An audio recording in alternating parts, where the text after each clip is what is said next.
રાજ્યમાં એચએમપીવી વાયરસનો પ્રથમ કેસ નોંધાયો છે અને કોવિડ ટાસ્ક ફોર્સના સભ્ય તુષાર પટેલે વીટીવી ન્યૂઝ સાથે વાતચીત કરી. કહ્યું કે મેન્ટાન્યુમો વાયરસ એ નવો વાયરસ નથી, કોવિડ જેવો ભયંકર વાયરસ પણ નથી. લોકોએ કોઈ પણ પ્રકારની ચિંતા કરવી નહીં. આ વાયરસ ફક્ત નાના બાળકો અને ઉંમરલાયક વ્યક્તિને થાય છે. મોટા ન્યુમો વાયરસ ગળાથી નીચેના ભાગમાં ઉતરતો નથી. કોવિડ વાયરસ ફેફસામાં અસર કરતો હતો, પણ આ વાયરસ ફક્ત ગળાના ભાગમાં જ રહે છે.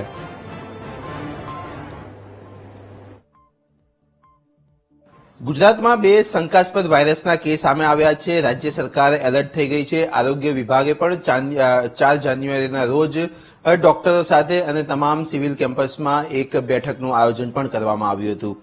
આપણી સાથે રાજ્ય સરકારની ટાસ્ક ફોર્સના ડોક્ટર તુષાર પટેલ આપણી સાથે જોડાયા છે. તેમની સાથે ખાસ વાતચીત કરીશું. જે નવો વાયરસ આવ્યો છે એ ખરેખર આ વાયરસ કોવિડ જેવો જ છે કે જેનાથી લોકોએ બીવું જોઈએ? લોકોને તમે શું મેસેજ આપશો એક ડોક્ટર તરીકે? વાયરસ કેટલો ભયંકર? આ વાયરસ છે એ જરા પણ ભયાનક નથી.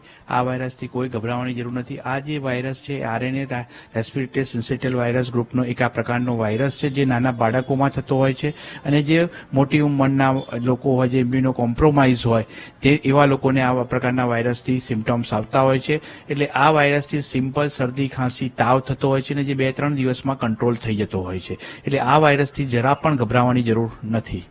લોકોમાં એવી પણ બીક છે કે આ ફરીથી કોરોના જેવું સ્વરૂપ ધારણ કરશે? જરા પણ નહીં. આ વાયરસ ફરીથી કોરોના જેવો વિકરાળ વાયરસ જ નથી. આ વાયરસ ખાલી જો તમને જોવામાં આવે કે અપર રેસ્પિરેટરી ટ્રેક ઇન્ફેક્શન જ કરશે, એટલે કે અપર રેસ્પિરેટરી ટ્રેક સિવાય લોઅર રેસ્પિરેટરી ટ્રેકમાં તો બહુ જ રેર પ્રમાણમાં જોવા મળે છે. એટલે આ વાયરસથી મોર્ટાલિટી થવાના ચાન્સીસ બહુ ઓછા છે. રાજ્ય સરકાર એવું પણ કહે છે કે આરટીપીસીઆર ટેસ્ટ પણ હવે ફરજિયાત કરાવવાનો રહેશે. ખરેખર શું હોય છે આમાં?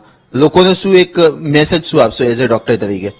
આરટીપીસીઆર ટેસ્ટ કરાવવાની જરૂર નથી, કારણ કે જેને સિમ્ટોમેટોલોજી હોય, જેને વધારે પડતો તાવ આવતો હોય, તાવ કંટ્રોલમાં ના થતો હોય કે સિમ્ટમ શ્વાસ ચડતો હોય, એવા લોકોને જ્યારે એના ક્લિનિકલ પ્રેક્ટિશનર્સ કે ત્યારે આ પ્રકારનો ટેસ્ટ કરવામાં આવે છે.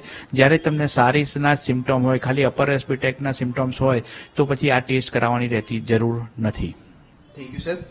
તો આ હતા ડોક્ટર તુષાર પટેલ કે જેઓની ટાસ્ક ફોર્સમાં પણ તેઓ એક સભ્ય હતા અને સભ્ય છે. મહત્વની વાત કરવામાં આવે તો જે કોરોના હતો, કોરોના જેવી પરિસ્થિતિ ઉદ્ભવશે નહીં. આ ઉપરાંત અત્યારે જે વાયરસ છે તે સામાન્ય વાયરસ હોવાની વાત પણ ડોક્ટર તુષાર પટેલે કરી હતી.